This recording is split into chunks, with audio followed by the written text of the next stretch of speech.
Drama serial बस तेरा साथ हो की अगली किस्त में हम देखेंगे कि अंसा की एक दोस्त का उससे फ़ोन आता है।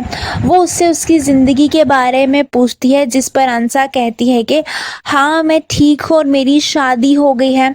अंसा की वो जानने वाली तो हैरान रह जाती है और कहती है कि तुम्हारा दुल्हा कैसा है, जिस पर अंसा मुस्कुराते हुए कहती है कि एक नाक, दो आंखें और दो कान हैं। अंसा फिर मुस्कुराने लगती है और कहती है कि हाँ वो बहुत अच्छा है और बहुत ज़्यादा खूबसूरत है। तुम्हें क्या लगता है कि मैं किसी ऐसे वैसे इंसान से शादी थोड़ी करूँगी। ये सुनकर अनस हैरान रह जाता है। उसे यकीन ही नहीं आता कि अंसा उसकी इतनी तारीफ कर रही है। वो बहुत ज़्यादा खुश हो जाता है। यूं ही अनस और अंसा के बीच में सब कुछ ठीक होने लगता है। उन दोनों का रिश्ता मजबूत होने लगता है। वहीं हम देखेंगे कि अनस की ताई अम्मी यानी शाजिया बेगम की कोई दोस्त आई होती है जब अंसा नीचे उनसे मिलने आती है, जिस पर ताई अम्मी अंसा पर इल्ज़ाम लगाने लगती हैं और गलत गलत बातें करती हैं। अंसा कहती है कि आप तो जानती हैं ना कि मैं इसके निकाह में हूँ, जिस पर अनस भी कहता है कि ताई अम्मी ये आप भी जानती हैं कि मैं उसे निकाह करके यहाँ पर ले आया हूँ, जिस पर शाजिया बेगम मज़ीद किरदार कशी करते हुए कहती हैं कि मुझे कैसे पता कि तुम इसको निकाह करके यहाँ लेकर आए हो, मैं निकाह में थोड़ी शामिल थी। यह सुनकर अनस को अपनी ताई अम्मी पर बहुत गुस्सा आता है। वो बहुत तहम्मुल से अपनी ताई अम्मी से कहता है कि आप अंसा के किरदार के बारे में ऐसी बात नहीं कर सकती। मैं 4 गवाहों की मौजूदगी में अल्लाह के घर में उससे निकाह पढ़वा कर लेकर आया हूँ।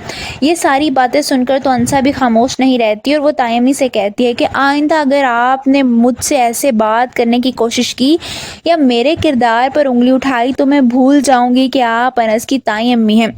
ये सुनकर तो शाजिया बेगम हैरान रह जाती हैं, क्योंकि उनकी काफ़ी ज़्यादा इज्जत ख़त्म हो जाती है अपनी दोस्त के सामने। वो बहुत ज़्यादा शर्मिंदा हो जाती हैं।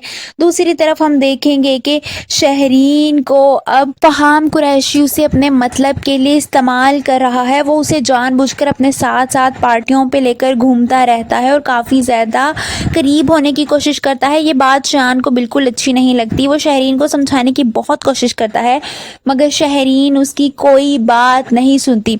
दूसरी तरफ हम देखेंगे कि अंसा दादा जान के कमरे में जाती है, जहां वो देखती है कि दादा जान यूं ही बेड पर बेहोश पड़े हैं।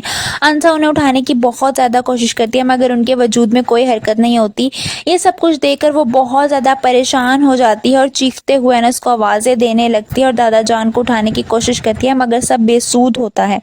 आप सबको क्या लगता है कि अनस के दादा जान मर जाएंगे? कमेंट्स में अपनी राय का इजहार ज़रूर कीजिए।